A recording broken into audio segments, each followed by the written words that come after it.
Video like जरूर कर लीजिए और ऐसे वीडियो लगातार फ्री में पाने के लिए चैनल को तुरंत सब्सक्राइब कर लीजिए और बेल आइकन को जरूर टैप कर लीजिए ताकि आगे भी सारे वीडियो आपको मिलते रहे। यूट्यूब में फॉलो करते हैं तो प्लीज ये वाला फ्री टेलीग्राम चैनल जरूर ज्वाइन कर लीजिएगा। सारे नोटिफिकेशन सारे अपडेट यहीं पे आते हैं, ध्यान रखिए।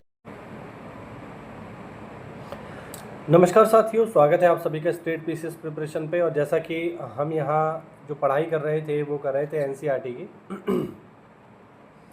तो एनसीईआरटी में ज्योग्राफी की हमारी क्लासेस चल रही हैं यहाँ पे, जो कि सभी एग्ज़ाम्स के लिए, चाहे आप देखो तैयारी कर रहे हो उत्तराखंड पीसीएस की या फिर उत्तराखंड लोअर पीसीएस की, या फिर आप तैयारी कर रहे हो यूपी पीसीएस की, या फिर बीओ वगैरह की आप भी अगर तैयारी कर रहे हैं, तो सभी के लिए समान रूप से उपयोगी ये क्लास रहने वाली है।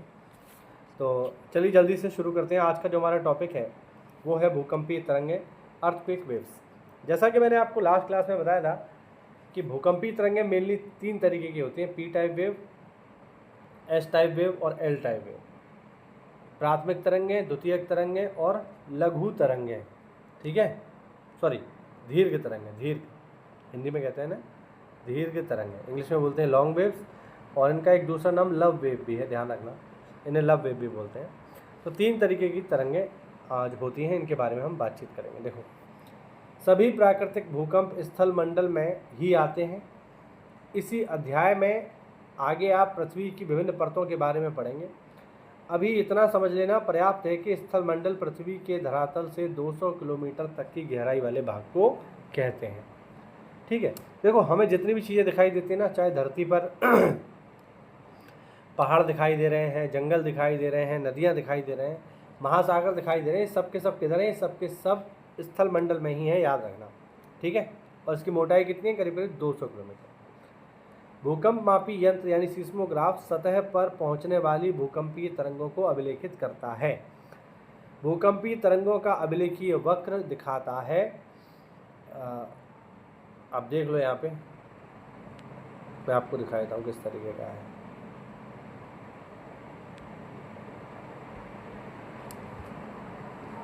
ये देखो, इस तरीके का ये एक सीस्मोग्राफ का यहाँ पे आप देख सकते हैं। इसमें वेव है, ये पी टाइप वेव है, ये एस टाइप वेव है, ये एल टाइप वेव है, लॉन्ग वेव जिन्हें कहते हैं, ठीक है, वही है यहाँ पर। चलिए,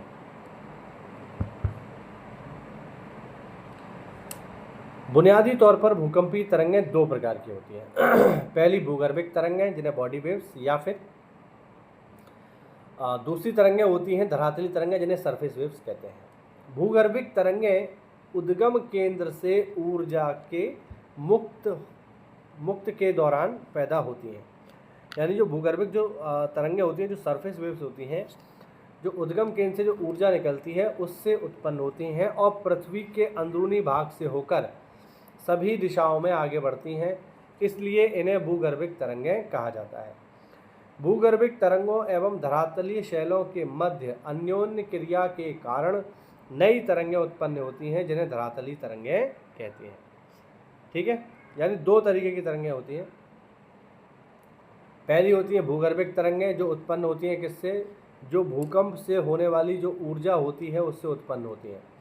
और जब ये भूकंपीय तरंगें पृथ्वी पर मौजूद शैल यानी जो पत्थर हैं, जो हमारा स्थलीय जो स्थल मंडल है उससे जब टकराती हैं तो एक नई प्रकार की तरंगों को उत्पन्न करती हैं। उन तरंगों को हम कहते हैं यहाँ पर धरातलीय तरंगें, ठीक है। बात समझ में आई?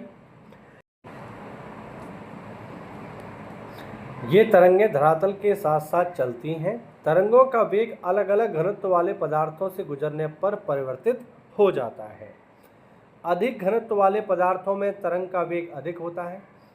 पदार्थों के घनत्व में भिन्नताएं होने के कारण परावर्तन और आवर्तन होता है, यानी रिफ्लेक्शन और रिफ्रैक्शन होता है, जिससे इन तरंगों की दिशा भी बदल जाती है। अब भूगर्भिक तरंगें 2 प्रकार की होती हैं, पी टाइप और एस टाइप। ये देखो, पी टाइप और एस टाइप। पी तरंगें तीव्र गति से चलने वाली तरंगें हैं और धरातल पर सबसे पहले पहुंचती हैं। इन्हें प्राथमिक तरंगें भी कहा जाता है। पी तरंगें ध्वनि तरंगों जैसी होती हैं। ये सभी माध्यम यानी ठोस, द्रव, गैस में चल सकती हैं, ठीक है। एस तरंगें धरातल पर कुछ समय अंतराल बाद पहुंचती हैं, यानी सबसे पहले किसी जगह पर कौन पहुंचेगी, पी, उसके पीछे आएगी एस, क्योंकि इसकी स्पीड पी से थोड़ा कम है। एस तरंगों के विषय में एक महत्वपूर्ण तथ्य यह है कि यह केवल ठोस माध्यम में ही चल सकती है, यानी ये केवल स्थल मंडल यानी जो एस्थेनोस्फीयर है वहीं जा सकती है, जो स्थल मंडल है वहीं जा सकती है। ये लावा से होकर के नहीं गुजर सकती, जहाँ पर लावा आ जाएगा, पानी आ जाएगा, ये रुक जाएगी। ठीक, ये द्वितीयक तरंगें कहलाती हैं। एस तरंगों की यह एक महत्वपूर्ण विशेषता है। इसी विशेषता ने वैज्ञानिकों को भूगर्भीय संरचना समझने में मदद की।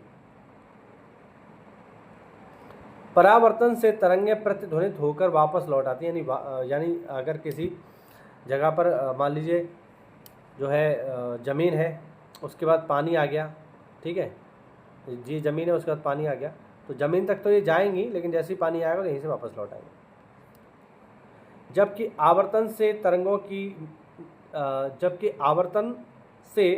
तरंगें कई दिशाओं में चलती हैं। भूकंप लेखी पर बने आरेख से तरंगों की दिशा भिन्नता का अनुमान लगाया जा सकता है। धरातली तरंगें भूकंप लेखी पर अंत में अभिलेखित होती हैं। ये तरंगें ज़्यादा विनाशकारी होती हैं, इनसे शैल विस्थापित होते हैं और इमारतें गिर जाती हैं। यहाँ पर ऐसी बात हो रही है। अब देखते हैं इनका संचरण। भिन्न भिन्न प्रकार की भूकंपीय तरंगों से संचरित होने की प्रणाली भिन्न भिन्न होती है। जैसे ही ये संचारित होती हैं तो शैलों में कंपन पैदा होता है। पी तरंगों से कंपन की दिशा तरंगों की दिशा के समांतर ही होती है। पी तरंगों से कंपन की दिशा तरंगों की दिशा के समांतर ही होती है। यह संचरण गति की दिशा में ही पदार्थ पर दबाव डालते हैं, यानी जिस तरफ तरंग जा रही है उधर ही दबाव हो रहा है। इस दबाव के फलस्वरूप पदार्थ के घनत्व में भिन्नता आ जाती है, यानी पदार्थ और कंप्रेस हो रहा है, और शैलों में संकुचन व फैलाव की प्रक्रिया होती है। अन्य तीन तरंगें संचरण गति के समकोण दिशा में कंपन पैदा करती हैं, यानी इधर संचरण हो रहा है तो कंपन कहाँ पैदा करेंगी, ऊपर की तरफ। लेकिन लेकिन ये जो तरंग है जो अभी हमने ऊपर पढ़ी पी टाइप, ये जो है ये जिधर संचरण होगा उधर ही दबाव पैदा करेगी। ये चीज़ समझने वाली है। एस तरंगें ऊर्ध्वाधर तल में तरंगों की दिशा के समकोण पर कंपन करती हैं, अतः ये जिस पदार्थ से गुजरती हैं उसमें उभार और गर्त बनाती हैं। धरातली तरंगें सबसे अधिक विनाशकारी समझी जाती हैं। बात समझ में आ रही है? यानी एस टाइप अगर वेव ऐसे चल रही है तो कंपन कहाँ करेगी, ऊपर की तरफ। अब ऊपर की तरफ करेगी तो एक बार ऐसे जाएगा, फिर लौट आएगा, फिर ऐसे जाएगा, फिर नीचे। इस तरीके से ज़्यादा विनाश होता है। आगे है छाया क्षेत्र का उद्भव। भूकंप लेखी यंत्र पर दूरस्थ स्थानों से आने वाली भूकंपीय तरंगें अभिलेखित होती हैं। यद्यपि कुछ क्षेत्र ऐसे भी हैं जहां कोई भी भूकंपीय तरंग अभिलेखित नहीं होती। ऐसे क्षेत्र को भूकंपीय छाया क्षेत्र या शैडो जोन कहा जाता है। विभिन्न भूकंपीय घटनाओं के अध्ययन से पता चलता है कि एक भूकंप का छाया क्षेत्र दूसरे भूकंप के छाया क्षेत्र से सर्वथा भिन्न होता है। ठीक है, यहाँ पर आप एक डायग्राम देख लो। अब देखो ये है आपका पी का, ये देखो ये जो डायग्राम देख रहे हैं ये है पी टाइप वेव का। ठीक है, अब देखो इसमें हो क्या रहा है। पी टाइप वेव यहाँ से उत्पन्न हुई और जैसे ही ये स्थलमंडल को पार करके एस्थेनोस्फीयर में जाएगी, चूँकि ये ठोस द्रव गैस तीनों में चल सकती है, तो ये गई कोर में। यहाँ से थोड़ा सा जो है इसकी चलने की दिशा बदली क्योंकि घनत्व में अंतर आया, और फिर यहाँ से आगे फिर से जो है अंत तक पहुँच गई। अब ये यहाँ से यहाँ तक इसलिए पहुँच पा रही है क्योंकि हो क्या रहा है, हो ये रहा है कि ये ठोस द्रव गैस तीनों में जा पा रही है। लेकिन पी टाइप वेव भी पृथ्वी के प्रत्येक क्षेत्र पर नहीं पहुंच पाएगी। उसका कारण क्या है?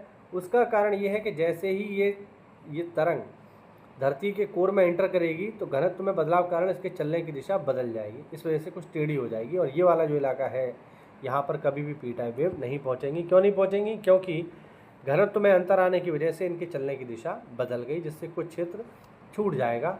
इसी को हम कहते हैं पी तरंग छाया क्षेत्र। अब ये जो है दूसरा, ये एस तरंग छाया क्षेत्र है। यानी ये वो क्षेत्र है जो हमें बताता है कि एस टाइप तरंगें कहाँ नहीं पहुँचेंगी। देखो एस टाइप तरंगें यहाँ से उत्पन्न हुई, ये सारी की सारी ज़मीन है, तो ये ज़मीन पर चल रही हैं। लेकिन आप नोटिस करेंगे कि ये जो कोर है ये कैसा है, ये द्रव है, और द्रव में ये तरंगें चल नहीं सकती, इसीलिए इसके किनारे किनारे ही ये आपको दिखाई देंगी, इसमें एंटर नहीं करेंगे। और जब एंटर नहीं करेंगी तो ये पूरा का पूरा क्षेत्र कैसा हो जाएगा, इस क्षेत्र में कोई भी एस तरंग उत्पन्न नहीं होगी, और इसी को हम लोग कह रहे हैं यहाँ पे एस तरंग छाया क्षेत्र। आया समझ में? हाँ ठीक। अब थोड़ा सा इसको पढ़ लो। अब यहाँ पर एक चीज़ और देख लो,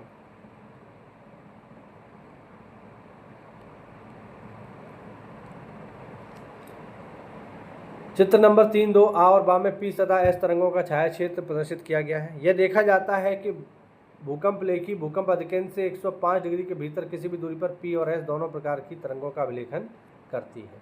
यानी 105 डिग्री तक, यहाँ पर आप देखोगे अगर, ठीक है, तो 100 भूकंप अधिकेंद्र से 105 डिग्री तक आपका पी और एस दोनों ही तरंगें आपको देखने को मिलती हैं। भूकंप लेखी अधिकेंद्र से 145 डिग्री से परे केवल पी तरंगों को ही दर्ज करता है, एस तरंगें 145 डिग्री के आगे नहीं पहुंचती हैं। ठीक है, अतः वैज्ञानिकों का मानना है कि भूकंप अधिकेंद्र से 105 डिग्री से 145 डिग्री के बीच का क्षेत्र, जहां कोई भी भूकंपीय तरंग अभिलेखित नहीं होती, दोनों प्रकार की तरंगों के लिए छाया क्षेत्र होता है। 105 डिग्री के परे पूरे क्षेत्र पर एस तरंगें नहीं पहुंचती। एस तरंगों का छाया क्षेत्र पी तरंगों के छाया क्षेत्र से अधिक विस्तृत है। भूकंप अधिकेंद्र से 105 डिग्री से 145 डिग्री तक पी तरंगों का छाया क्षेत्र होता है। ठीक है, ये वाला पी तरंगों का छाया क्षेत्र एक पट्टी के रूप में पृथ्वी के चारों ओर प्रतीत होता है। एस तरंगों का छाया क्षेत्र न केवल विस्तार में बड़ा है बल्कि ये पृथ्वी के 40% भाग से भी अधिक है। अगर आपको भूकंप अधिकेंद्र का पता हो तो आप किसी भी भूकंप की छाया क्षेत्र रेखांकित कर सकते हैं। ठीक है, ये समझ में आया आपको भूकंप जो छाया क्षेत्र है वो किस तरीके से बनता है, यहाँ आप समझ पा रहे होंगे। अब देखते हैं भूकंप के प्रकार। तो भूकंप जो है, मेनली जो भूकंप होते हैं वो टेक्टोनिक एक्टिविटीज़ की वजह से होते हैं। सामान्यतः विवर्तनिक भूकंप ही अधिक आते हैं। ये भूकंप भ्रंशतल के किनारे चट्टानों के सरक जाने के कारण उत्पन्न होते हैं। मोस्टली जो भूकंप आते हैं बड़े बड़े वो इसी की वजह से आते हैं। दूसरे जो भूकंप आते हैं वो ज्वालामुखी जन्य होते हैं, यानी ज्वालामुखी फटा तो ज्वालामुखी कहाँ पर, स्थलमंडल पर, स्थलमंडल पर फटेगा ज्वालामुखी तो कंपन उत्पन्न होगा, उस कंपन की वजह से भूकंप आ जाता है। ठीक है, तो ये भी है। तो दूसरे प्रकार से भूकंप आते हैं वो ज्वालामुखी की वजह से आते हैं। तीसरे प्रकार के जो भूकंप होते हैं वो खनन क्षेत्रों की वजह से आते हैं। खनन यानी कहीं माइनिंग चल रही है, ठीक है, उसकी वजह से आ गए। कभी कभी अत्यधिक खनन कार्य से भूमिगत खानों की छत ढह जाती है, यानी जो माइन थी हमारी वो ढह गई।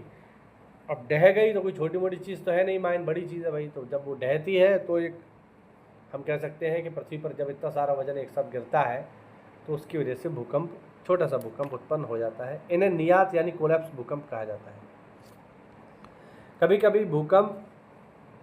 कभी भूकंप परमाणु व रासायनिक विस्फोट से भी होने लगते हैं। जैसे मान लीजिए कोई बड़ा विस्फोट हो जाए, जैसे परमाणु बम फट गया तो हो सकता है उससे भूकंप आ जाए। जो भूकंप बड़े बड़े बांध वाले क्षेत्रों में आते हैं उन्हें बांध जनित भूकंप यानी रिजर्वायर इंड्यूस्ड कहा जाता है। ठीक है, तो ये हो गए हमारे भूकंप के प्रकार। ठीक है, चलो आगे देखते हैं। भूकंप की माप देखते हैं। तो भूकंपीय घटनाओं का मापन भूकंपीय तीव्रता के आधार पर अथवा आघात की तीव्रता के आधार पर किया जाता है। भूकंपीय तीव्रता की मापनी रिक्टर स्केल के नाम से जानी जाती है। भूकंपीय तीव्रता भूकंप के दौरान मुक्त ऊर्जा से संबंधित है। मापनी के अनुसार भूकंप की तीव्रता 0 से 10 तक होती है। ठीक है, यहाँ पर हम बात कर रहे हैं रिक्टर स्केल की बेसिकली। तो मापनी के अनुसार भूकंप की तीव्रता 0 से 10 तक होती है। आघात की तीव्रता यानी इंटेंसिटी स्केल को इटली के भूकंप वैज्ञानिक मर्केली के नाम से जाना जाता है, यानी एक रिक्टर स्केल है, एक मर्केली स्केल है, ठीक है, ध्यान रखना। यह झटकों से हुई प्रत्यक्ष हानि द्वारा निर्धारित किया जाता है। इसकी गहनता 1 से लेकर 12 तक होती है, ठीक है। यानी रिक्टर स्केल जो होता है वो बेसिकली 1 से लेकर 10 तक होता है, और ये जो है मर्केली स्केल ये होता है 1 से लेकर 12 तक। ये ध्यान रखना, पेपर में आ सकता है। अब इसके प्रभाव क्या होते हैं? भूमि का हिलना इसका प्रत्यक्ष प्रभाव है, धरातली विसंगति है, पंख स्खलन या भूस्खलन, लैंडस्लाइड, ठीक है। मृदा द्रवण यानी सॉइल लिक्विफिकेशन, धरातल का एक तरफ झुकना, हिमस्खलन, धरातली विस्थापन, बांध व तटबंधों का टूटना, बाढ़ आना, आग लगना, इमारतों का टूटना, ढांचों का ध्वस्त हो जाना, सुनामी वगैरह, ये सब जो है इसकी वजह से है। जब कभी भूकंप समुद्र में भीतर आता है तो इसकी वजह से जो है सुनामी उत्पन्न होती है, याद रखना। अगर कभी भूकंप समुद्र में आ रहा है तो उसकी वजह से क्या होगा? उसकी वजह से सुनामी उत्पन्न हो जाएगी। सुनामी जापानी भाषा का शब्द है, ठीक है, जिसका मतलब होता है बड़ी लहर, ध्यान रखना। तो ये आप जानते होंगे पहले से, छोटी सी बात है। चलिए, उपरोक्त सूचीबद्ध प्रभावों में पहले 6 का प्रभाव स्थल रूप में देखा जा सकता है, जबकि अन्य को उस क्षेत्र में होने वाले जनधन की हानि से समझा जा सकता है। सुनामी का प्रभाव तभी पड़ेगा जब भूकंप का अधिकेंद्र समुद्री स्थल पर हो और भूकंप की तीव्रता बहुत अधिक हो। सुनामी अपने आप में भूकंप नहीं है, ये वास्तव में लहरें हैं जो भूकंपीय तरंगों से उत्पन्न होती हैं। यद्यपि मूल रूप से कंपन की क्रिया कुछ सेकंड ही रहती है, फिर भी यदि भूकंप की तीव्रता रिक्टर स्केल पर 5 से अधिक है तो इसके परिणाम विनाशकारी होते हैं। आगे देखते हैं भूकंप की आवृत्ति। भूकंप एक ऐसी प्राकृतिक आपदा है जो तीव्र भूकंपों के झटके से जन धन की अधिक हानि होती है। मतलब भूकंप एक प्राकृतिक आपदा है, तीव्र भूकंपीय झटकों से जनधन की हानि होती है। फिर भी ऐसा नहीं है कि विश्व के सभी भागों में तीव्र भूकंप ही आते हैं। केवल वही क्षेत्र जो भ्रंश के समीप है ऐसे तीव्र झटकों को महसूस करते हैं। हम ज्वालामुखी और भूकंप के वितरण वाले ज्वालामुखी और भूकंप का वर्णन अगले अध्याय में पढ़ेंगे, ठीक है। अक्सर ये देखा गया है कि रिक्टर स्केल पर 8 से अधिक तीव्रता वाले भूकंपों के आने की संभावना बहुत कम होती है, जो 1-2 वर्षों में ही एक बार आते हैं, जबकि हल्के भूकंप लगभग हर मिनट पृथ्वी के किसी न किसी भाग में महसूस किए जाते हैं। तो ये हुआ साथियों हमारा एक छोटा सा टॉपिक। अगली क्लास में हम चर्चा करेंगे पृथ्वी की संरचना की, ठीक है। तो देखो, अगर आप चैनल पर नए हो और आप तैयारी कर रहे हो चाहे उत्तराखंड PCS की या फिर UP PCS की, ठीक है, या फिर BO एग्ज़ाम की, या फिर आप तैयारी कर रहे हो इवन LT ग्रेड की वैकेंसी आने वाली है, ठीक है। तो इन सभी के लिए जो है आप हमें फॉलो कर सकते हैं, हमसे जुड़ सकते हैं। और अगर आप अपकमिंग 2026 के लिए UK PCS या फिर UP PCS को फोकस करना चाहते हैं तो हमारे पेड बैच चालू है स्टडी फॉर सिविल सर्विसेज पर। इनको ज्वाइन करके आप लोग अच्छे से तैयारी कर सकते हो। 1 अगस्त से हमारा RO मेंस का बैच स्टार्ट हो रहा है, उसको भी आप ज्वाइन करके मेंस परीक्षा में अच्छा स्कोर कर सकते हो। और इन सभी बैचेस को लेने के लिए नीचे दिए गए नंबर्स पे आप कॉल करके हमसे जुड़ सकते हो। कोई भी डाउट हो तो कमेंट के माध्यम से पूछें। मिलते हैं साथियों अगली क्लास में, तब तक के लिए जय हिंद, जय भारत, वंदे मातरम।